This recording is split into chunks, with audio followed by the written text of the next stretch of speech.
Protozoan protist का next class है सिलिएटा। नाम से क्लियर है, they have cilia for locomotion. इनके बेस्ट एग्जांपल क्या है? एक है पैरामीशियम एंड दूसरा है बैलेंटीडियम। इसमें हम मेनली किसको पढ़ेंगे? पैरामीशियम को ही पढ़ेंगे, क्योंकि एनसीईआरटी में उसके बारे में ही दिया गया है। पैरामीशियम कैसे होते हैं? फर्स्ट पॉइंट है, ये बाइन्यूक्लिएट होते हैं। मीन्स इनके पास में दो न्यूक्लियस होगा। एक न्यूक्लियस क्या होगा? साइज में बड़ा, इसको मैक्रोन्यूक्लियस। एक से थोड़ा छोटा होगा, उसको हम क्या बोलेंगे? माइक्रोन्यूक्लियस। सेकेंड पॉइंट क्या होंगे? Free living. और कहाँ मिलेंगे ये? फ्रेश वाटर एनिमल ही होंगे। आते हैं इनकी प्रॉपर्टीज में देखते हुए। एक पॉइंट दिख रहा होगा आपको, होलोजोइक मोड, इसको हम पहले भी पढ़ चुके हैं प्रीवियस वीडियो में। तो जो भी एनिमल या जो भी ऑर्गेनिजम्स क्या शो करते हैं? ऑटो विथ हेट्रो, दोनों मोड एक साथ में शो करते हैं, तो उसको हम क्या बोलते हैं? होलोजोइक मोड बोलते हैं। इनके स्ट्रक्चर्स पे आते हैं। आपको दिख रहा होगा पैरामीशियम कैसा होता है? स्लीपर लाइक स्ट्रक्चर होता है, जिसकी होल बॉडी में जो कवर है उसको क्या बोलते हैं? पेलिकल वॉल बोलते हैं। इनमें सेल वॉल नहीं होती है। इनके अंदर में क्या भरा हुआ है? साइटोप्लाज्म। और साथ में क्या मिल रहे हैं? Contractile vacuole. क्या फंक्शन होता है इसका? हम जानते हैं कि कोई भी लाइफ जो क्या करते हैं? ऑस्मो रेगुलेशन शो करते हैं, उनमें क्या मिलेगा? Contractile vacuole. मतलब इनके पास में भी कौन सी प्रॉपर्टी होगी? ऑस्मो रेगुलेशन की प्रॉपर्टी होगी। दो न्यूक्लियस दिख रहा होगा, एक है माइक्रो और एक है मैक्रो। मैक्रोन्यूक्लियस का मेन वर्क क्या होता है? ये जो होल सेल है, इसकी ग्रोथ के लिए, इसके रिपेयरिंग के लिए, इसके डिवीजन के लिए, इन शॉर्ट एक सेल की नॉर्मल एक्टिविटीज के लिए कौन काम करता है? उसका मैक्रोन्यूक्लियस। लेकिन किसी भी न्यूक्लियस में इंपॉर्टेंट वर्क क्या होता है? कि सेल को रिप्रोड्यूस करना, नंबर को इंक्रीज करना। वो काम कौन करता है? इसका माइक्रोन्यूक्लियस। किसके लिए हेल्प करता है? For reproduction. तो इनमें किस टाइप का रिप्रोडक्शन होता है? इनमें सेक्सुअल भी है और एसेक्सुअल भी है। जब हम किसकी बात करते हैं? एसेक्सुअल की, मतलब इसमें क्या मोड होगा? Binary fission. कौन सा मोड है? उसमें भी ट्रांसवर्स। लेकिन जब हम किसकी बात करेंगे? सेक्सुअल की, मतलब उसमें क्या होगा? कॉन्जुगेशन। कॉन्जुगेशन का मीनिंग क्या होता है? जब दो सेल साथ में फ्यूज होते हैं, जिससे क्या बनेगा? एक ब्रिज का फॉर्मेशन होगा, जिसको हम क्या बोलते हैं? Conjugation bridge. और इस ब्रिज के थ्रू दोनों ही सेल आपस में क्या करते हैं? एक्सचेंज करते हैं जेनेटिक मटेरियल का। इसको हमने डिटेल में पढ़ लिया है मोनेरा वाली क्लास में। आप चाहे तो प्रीवियसली जाकर वीडियोस को डिटेल में देख सकते हैं। नेक्स्ट, इनकी होल बॉडी में क्या दिख रहा है आपको? सीलिया दिख रहा है, जो किसमें हेल्प करता है? लोकोमोशन के लिए। इनके पास में एक ओपनिंग पार्ट दिख रहा होगा, वी कॉल इट साइटोसोम, जो एज अ माउथ वर्क करता है फूड को एनगल्फ करने के लिए। फिर इनके पास में एक फूड पाइप होती है, जिसको हम क्या बोलते हैं? गलेट। और जहां आके फूड स्टोर होगा, वो एक वैक्यूल वाला पार्ट होगा, उसको हम क्या बोलेंगे? Food vacuole. ये जो फूड वैक्यूल है, ये 8 के पैटर्न में, 8 पैटर्न का मतलब क्या हो रहा है? ये इस तरीके से मूव करता रहता है, ताकि बॉडी के हर पार्ट में क्या कर सके? जो भी एनर्जी है, जो भी न्यूट्रिएंट है, उनका क्या हो सके? सर्कुलेशन प्रॉपर्ली और स्मूथ वे में हो सके। इनकी बॉडी में लास्ट में एक बाहर की ओर ओपनिंग दिख रही है, इसको क्या बोलते हैं? एनस। इन्होंने जितना भी फूड डाइजेस्ट कर लिया, उसके बाद जो वेस्ट मटेरियल होगा, उसको इसके थ्रू क्या करेंगे? वो बाहर की ओर पास आउट कर देते हैं। तो ये था पैरामीशियम। एक बैलेंटीडियम भी लिखा गया था यहाँ पर। बैलेंटीडियम में मेन मोड क्या होता है? ये एंडोपैरासिटिक मोड के होते हैं, मतलब ये बॉडी में क्या कॉज करेंगे? डिजीज कॉज करेंगे। और मेनली कौन सा डिजीज कॉज करते हैं? वो डिसेंट्री। तो अगर किसी भी कंटामिनेटेड फूड के थ्रू हमारी बॉडी में किसकी एंट्री हो जाए? बैलेंटीडियम की एंट्री हो जाए, तो हमें क्या होगा? उसमें mucus with blood with fecal part क्या होंगे? वहां से रिलीज होने स्टार्ट हो जाएंगे। उसी को हम क्या बोलते हैं? डिसेंट्री बोलते हैं। प्रोटोजोन प्रोटिस्ट के अब लास्ट क्लास को देखते हैं, वो है स्पोरोजोआ या स्पोरोजोअन्स भी बोलते हैं। ये टिपिकली एंडोपैरासिटिक ही होते हैं। और इसमें मेन क्या एग्जांपल है? प्लाज्मोडियम। प्लाज्मोडियम क्या होता है? मलेरिया कॉज करने वाला पैरासाइट है प्लाज्मोडियम। नेक्स्ट, ये कैसे होते हैं? डाइजेनेटिक होते हैं। इसका जो प्राइमरी होस्ट है वो कौन होती है? एक मॉस्किटो। नाम क्या है उसका? Female Anopheles. And secondary host कौन होता है इसका? ह्यूमन। इनका जो लाइफ साइकिल होता है वो 3 स्टेज में कंप्लीट होती है। फर्स्ट स्टेज क्या है? साइजोगोनी। सेकेंड स्टेज क्या है? गैमेटोगोनी। एंड लास्ट स्टेज क्या है? स्पोरोगोनी।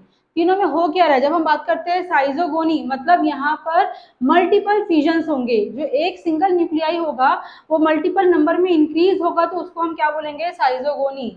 और मेनली ये 2 पार्ट में ही होता है ह्यूमन बॉडी के, या तो वो लीवर में इन्फेक्ट करेगा या फिर कहाँ पे इन्फेक्ट करता है? उसके आरबीसी में। तो जब ये साइजोगोनी ह्यूमन के लीवर वाले पार्ट पे होगा, तो उस प्रोसेस को हम क्या बोलेंगे? हिपैटिक साइजोगोनी। लेकिन जब ये कहाँ पे इन्फेक्ट करेगा? ह्यूमन के आरबीसी में या ब्लड वाले पार्ट पे, तो उसको हम क्या बोलेंगे? इरिथ्रोलाइटिक साइजोगोनी।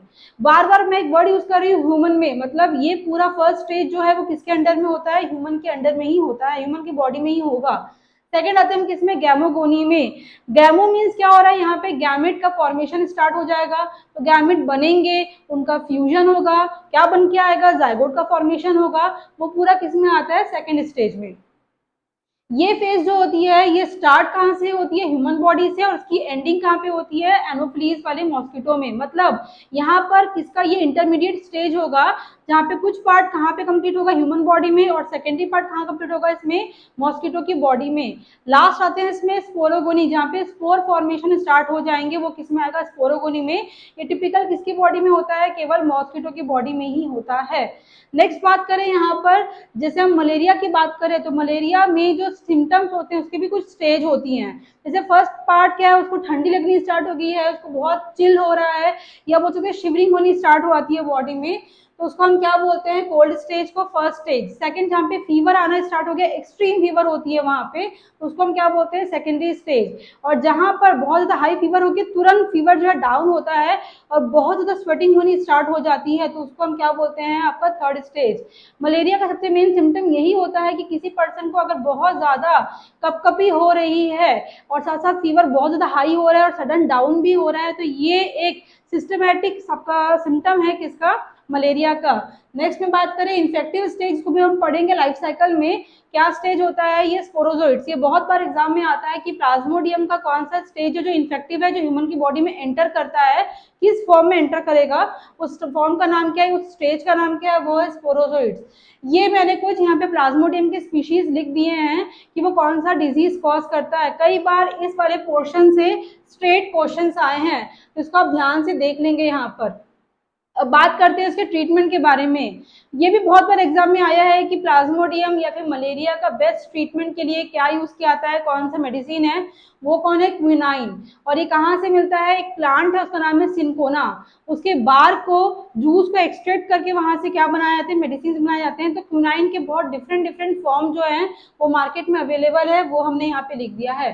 अब हम डिस्कस करते हैं इसके प्लाज्मोडियम के लाइफ साइकिल को, जिसको मैं टोटल डिटेल में बता रही हूँ यहाँ पे।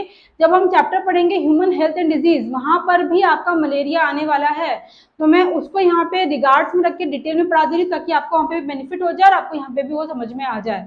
तो यहाँ पर आपको दिख जाएगा प्लाज्मोडियम का लाइफ साइकिल। चलिए इसको हम स्टार्ट करते हैं। दिख रहा होगा इमेज में, लाइफ साइकिल को 3 स्टेज में डिवाइड किया है, एक है साइजोगोनी, एक है आपका गैमेटोगोनी, और एक क्या है, स्पोरोगोनी। लाइफ साइकिल स्टार्ट कहाँ से होती है, साइजोगोनी से स्टार्ट होती है ह्यूमन के बॉडी में। तो आप ध्यान देंगे, आपको मिलेगा देखने में लीवर सेल, जिसमें क्या दिख रहा है, स्पोरोजोइड्स। जैसे अभी हम पढ़ के आए हैं कि स्पोरोजोइड्स ह्यूमन की बॉडी में इन्फेक्टिव स्टेज होता है, तो ये स्पोरोजोइड्स लीवर सेल में आके अटैच हो गया। अब लीवर में आया, साइजोन्ड स्टेज है, मतलब क्या करेगा, यहाँ पे मल्टीपल फिशन करेगा, जिससे क्या बन के आ गए, मल्टीपल न्यूक्लियाई बन के आ गए, जो फर्दरली क्या हो गया, डेवलप हो गए, और क्या फॉर्म में बन के आ गए, क्रिप्टोजोइड्स। जैसे ही क्रिप्टोजोइड्स है, इन शॉर्ट आप ये बोल सकते हैं कि स्पोरोजोइड्स का सेकंड फॉर्म क्या है, क्रिप्टोजोइड्स। वो किसमें एंटर कर रहे हैं, फर्दरली आगे जाकर आपको दिखेगा मेटा क्रिप्टोजोइड के फॉर्म में क्या हो गया, डेवलप हो गए। जैसे ही मेटा क्रिप्टोजोइड्स बन गए, फिर वो किसमें एंटर करते हैं, आरबीसी में अटैक करेंगे, और क्या फॉर्म करेंगे, ट्रोफोजोइड्स के फॉर्म में वो डेवलप हो जाएंगे।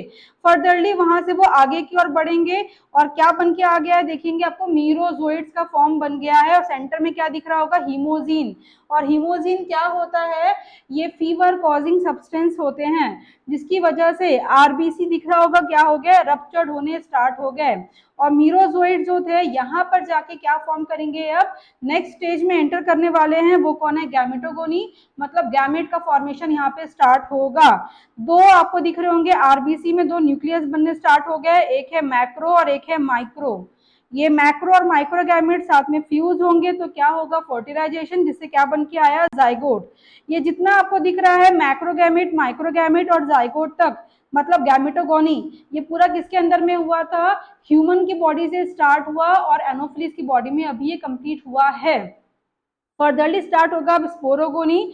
जो जाइगोट था, ये कौन से स्टेज में आता है, अब ओकाइनेट। ओकाइनेट का मतलब सिंपल में आप ये बोल सकते हैं यहाँ पर, जाइगोट जो है वो एक वॉर्म लाइक, मोटाइल ऑर्गेनिज्म के फॉर्म में क्या हो जाएगा, डेवलप हो जाएगा, ओकाइनेट बोलेंगे उसको। और किसमें आके अटैच हो रहा है, मॉस्किटो का जो फीमेल मॉस्किटो जो हम पढ़ रहे हैं फीमेल एनोफिलीज, उसके स्टमक वॉल में क्या हो गया, वो आके ओकाइनेट आपका अटैच हो गया।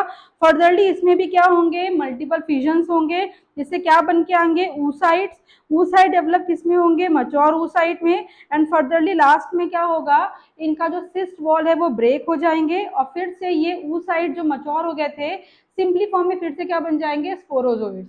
अगेन ये स्पोरोजोइड्स स्पोरोगोनी स्टेज को एंड करके अब किस में एंटर करने वाले हैं, साइजोगोनी में, ह्यूमन लीवर के अंदर में ये एंटर करने वाले हैं। इस तरीके से क्या होगी, इनकी लाइफ साइकिल चलती रहेगी। और इसमें मेन क्या था कि जो साइजोगोनी स्टेज होती है उसी में ही ह्यूमन बॉडी के अंदर में किसकी एंट्री होती है, स्पोरोजोइड्स की एंट्री होती है। तो ध्यान रखेंगे हमारी बॉडी में मलेरिया कॉज करने के लिए इंपॉर्टेंट कौन है, प्लाज्मोडियम ही है, लेकिन उनका कौन सा स्टेज इंपॉर्टेंट है जिससे डिजीज कॉज होती है, वो कौन होता है, स्पोरोजोइड्स ही होता है। और हिमोजिन केमिकल कौन है, जो हमारी बॉडी में फीवर लेके आता है। फीवर आना मतलब वो इंडिकेट क्या करेगा कि हमारी बॉडी में मलेरियल पैरासाइट की किसकी हो चुकी है, एंट्री हो चुकी है। तो आई थिंक यहाँ पे कंप्लीट हो गया है हमारा स्पोरोजोन प्रोटिस्ट और साथ ही साथ कंप्लीट हुआ हमारा प्रोटोजोन प्रोटिस्टा भी। प्रोटिस्टा किंगडम का नेक्स्ट क्लास है स्पोरोफिटिक प्रोटिस्ट। स्पोरोफिटिक में एक बेस्ट एग्जांपल क्या है, स्लाइम मोल्ड। नाम से क्लियर है कि स्पोरोफिटिक मतलब ये डेड डीके बॉडी पर डिपेंडेंट रहेंगे फॉर देयर न्यूट्रिएंट्स। इसमें पॉइंट क्या है, जो डार्क एंड डम प्लेसेस होती है वहां पे देखने के लिए मिलते हैं। इनके पास में सेल वॉल नहीं होती है, केवल क्या मिलता है, प्लाज्मा मेम्ब्रेन। मान लीजिए बहुत सारे स्लाइम मोल्ड्स है, ये मान लिया बहुत सारे स्लाइम मोल्ड्स है, ऐसे बहुत सारे बंच ऑफ स्लाइम मोल्ड साथ में वो जुड़ जाएंगे और एक कॉम्पैक्ट मास बनाएंगे और इस मास के चारों ओर एक क्या लग जाएगी, म्यूसिलेज की लेयर लग जाएगी। इस पूरे स्ट्रक्चर को हम एक साथ में क्या बोलते हैं, प्रोटोप्लाज्मिक मास या प्लाज्मोडियम भी बोलते हैं। तो थोड़ा यहाँ पे ध्यान रखेंगे, एक प्लाज्मोडियम कौन है जो मलेरियल डिजीज कॉज करता है, वो किसके अंडर में आता है, स्पोरोजुआ के अंडर में आता है। और एक प्लाज्मोडियम क्या है, एक कॉम्पैक्ट मास है जिसमें बहुत सारे क्या रहेंगे, स्लाइम मोल्ड्स। हर स्लाइम मोल्ड का अपना एक न्यूक्लियस रहेगा, मतलब it look like a irregular body shape जिसमें बहुत सारे क्या मिलेंगे, न्यूक्लियस या मल्टी न्यूक्लिएट वाली कंडीशन होगी। तो ये एक साइटोप्लाज्मिक कंटेंट मास है, उसको हम क्या बोलते हैं, प्लाज्मोडियम। दोनों में बच्चे कंफ्यूज होते हैं, थोड़ा ध्यान देंगे इसमें। नेक्स्ट बात करते हैं इसके रिप्रोडक्शन के लिए। इनमें 3 मोड का रिप्रोडक्शन है, एक है वेजिटेटिव, एक है सेक्सुअल और एक क्या है, एसेक्सुअल। पहले हम बात करते हैं वेजिटेटिव में। सबसे कॉमन क्या होता है उसमें, फ्रैगमेंटेशन, जिसमें बहुत सारे फ्रैगमेंट्स में टूट जाएंगे जो कैपेबल है नया प्रोजेनी को डेवलप करने के लिए। नेक्स्ट क्या है इसमें, स्क्लेरेडिया। मीनिंग क्या होती है, एक छोटा सा पार्ट जो है उसमें से मदर बॉडी से टूट जाएगा, वो एक हार्ड कंटेंट होगा, लेकिन उसके अंदर में क्या है, न्यूक्लियस एंड साइटोप्लाज्म प्रेजेंट रहेंगे। आप इमेजिन कर सकते हो लाइक अ सिस्ट। सिस्ट और इसमें केवल इतना ही डिफरेंस होता है कि सिस्ट जो होता है वो अनफेवरेबल कंडीशन में ग्रो करता है, लेकिन ये क्या करेगा, इनका फेवरेबल मोड ही है ग्रो करने के लिए। नेक्स्ट आते हैं इसके हम एसेक्सुअल मोड में। इसमें क्या हो रहा है, ये है प्लाज्मोडियम, एक कॉन्टेंट मास है जिसमें बहुत सारे क्या मिल रहे हैं, मल्टी न्यूक्लिएट कंडीशन दिख रही है। इसमें क्या हुआ, ग्रो हुआ एक स्टेम लाइक स्ट्रक्चर या एक छोटा सा बोल सकते हैं आप रिजिड स्ट्रक्चर जिसको हम क्या बोलते हैं, स्पोरेंजियोफोर। एंड टॉप में क्या दिख रहा है, स्पोरेंजियम। ये स्पोरेंजियम किससे बड़ा होगा, स्पोर से टोटली कॉम्पैक्ट होगा। एक टाइम के बाद क्या होगा, स्पोरेंजियम डिस्पर्स्ड होगा जिससे बहुत सारे स्पोर्स क्या करेंगे, बाहर की ओर निकल आएंगे। फिर ये स्पोर्स में क्या होगा, जर्मिनेशन होगा, जिसके थ्रू फर्दर क्या बनेंगी, प्रोजेनीज का फॉर्मेशन होगा। ये प्रोजेनी 2 टाइप के हो सकते हैं, या तो ये क्या बनेंगे, मिक्सोअमीबा, या फिर क्या बनेंगे, वो स्वार्म सेल्स। दोनों में डिफरेंस दिख रहा होगा, जो इरेगुलर बॉडी शेप है उसको हम क्या बोलते हैं, मिक्सोअमीबा, लेकिन जिसमें फ्लैजिला प्रेजेंट है, एक शॉर्टर है और एक लॉन्गर है, मतलब ये लोकोमोशन शो कर सकते हैं, तो उसको हम क्या बोलेंगे, स्वार्म सेल्स। नेक्स्ट में हम आते हैं इसके सेक्सुअल रिप्रोडक्शन में, जिसमें 3 पॉसिबिलिटीज है जो इन्हीं पर डिपेंड करती है। मतलब आप ये बोल सकते हैं कि एसेक्सुअल रिप्रोडक्शन पर ही डिपेंडेंट है कौन, इनका सेक्सुअल रिप्रोडक्शन। जिसमें फर्स्ट कंडीशन क्या है कि 2 मिक्सोअमीबा साथ में फ्यूज हो जाएंगे, जिससे क्या होगा, इनका न्यूक्लियस का फ्यूजन होगा। नेक्स्ट चीज क्या है, स्वार्म सेल्स और किसके बीच में होगा, मिक्सोअमीबा के बीच में होगा, एक कंडीशन ये भी है।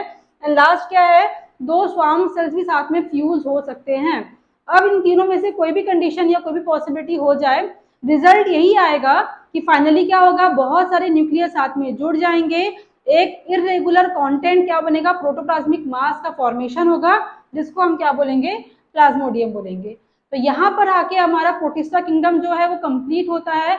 अगर फिर भी आपको कहीं पे कोई डाउट रह जाता है तो आप कमेंट सेक्शन में आके पूछ सकते हैं, और इससे रिलेटेड जितने भी क्वेश्चंस है, जो पॉसिबिलिटीज है एग्जाम में आने की, वो मैं टेलीग्राम चैनल पे दे दूंगी, और साथ ही साथ इनके सारे की हार्ड कॉपीज भी मैं शेयर कर दूंगी टेलीग्राम पे, आप उसमें के नोट्स को बना सकते हैं।